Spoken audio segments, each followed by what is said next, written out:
Some massive games coming up, so let's see who will flop or hop this Easter weekend. This is the big call. Some of my finest week, let's be honest. All right, let's start, James, with the Suns and the Lakers. This is a potential playoff preview, and we get to see Kevin Durant up against LeBron James. Who do you fancy? I love this. A bit of finals rematch from the late teens. This is so good. Suns unbeaten with KD in the lineup. I love this matchup. You've got the Lakers, third best defensively since the All-Star game. They're absolutely tearing it up. But this is just such a great matchup, Jack, because you've got KD, you've got LeBron, you've got Chris Paul, you've got Devin Booker, you've got DeAndre Ayton, you've got Anthony Davis, and of course, the real MVP this year, Austin Reeves. It's exciting times, but look, I love this. I think the Suns pull out this win because they really do get a chance to dent this Lakers playoff run. So give me KD for 30-plus points, Booker for 30-plus points, LeBron with a 28-8 game.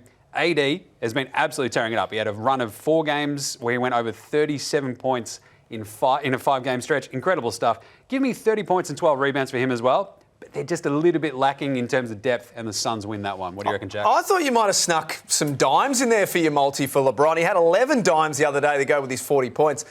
Winning form is good form. I say that a lot. I like the way the Lakers are going at the moment, so I've got the Lakers winning this one.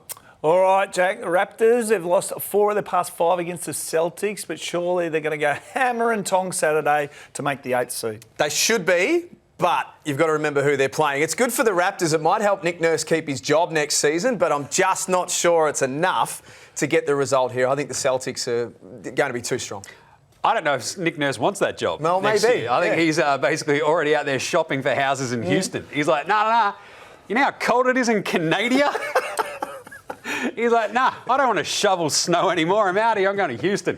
But either way, look, Toronto, weirdly enough, trying to fight for this 8 seed. I think this is a hint of desperation to them right now.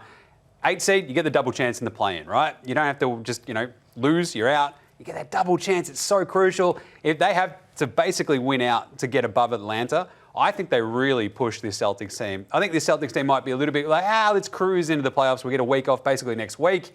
I think Toronto, give me Siakam. He's tearing it up. 25-7-7 for him. Fred VanVleet of the Fighting Van Vliets. He had a 20-assist game last week. He's unreal. I'll see 10 more from him, and I think 20 points as well. And Toronto just sneak out the win. All right. Well, James, we're going to have a look now. And the Grizzlies and the Bucks meet on Saturday, but they should obviously know and lock away their playoff seeding. So can we expect some just run and gun and fun? This is the run and fun game, isn't it? I think this is 2 teams. Look, they're the 1 seed, the Milwaukee Bucks. You got the 2-seeded Memphis Grizzlies. This game, though, they might just go, let's just put all that aside. Let's just have a bit of fun out here. And I think what you'll see is probably players like Desmond Bane, probably dudes like Jingling Joe Ingles maybe go off and have sort of a bit. They'll lean into the bench a little bit more because these games, if they get to this point where they can't really challenge for the 1 seed, if you're the Grizzlies, and the Bucks probably can't lose the 1 seed in the East, they should be fine. So I want to see a Desmond Bane game. Desmond Bane, I love him. 25-plus points, 4+ threes. Let's go Jrue Holiday. I think he had a 50-point game last week, 30-plus points for him. But this is the clincher. Jingling Joe Ingles, the jingling one. He looks like an accountant. He's going to hit 5-3 for me in this. 15 points, and Milwaukee pull out a bit of a win. What do you reckon, Jack? Well, I'm interested to see how they play this because there's a possibility that right at the very end of this season they could play each other again in the championship series. If it's going to be run and fun, let's not forget too that the Grizzlies put 142 over them last time they played in December. Now, a lot's changed since December. Maybe we're looking at 160, 170, who knows? I might also just be getting a little bit carried away here, but that's okay.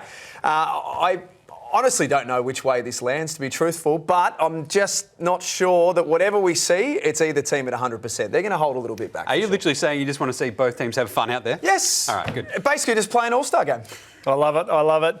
Well, that was the big call. Thanks, everybody. See what I did there? See, I started with the zinger and I finished with the zinger. James and Jack, outstanding work. Thanks very much. I want you guys to enjoy your Easter and everybody at home. Don't forget to subscribe below and follow us on socials, and we'll see you again next week. Basketball is theatre, acrobatics, drama and poetry.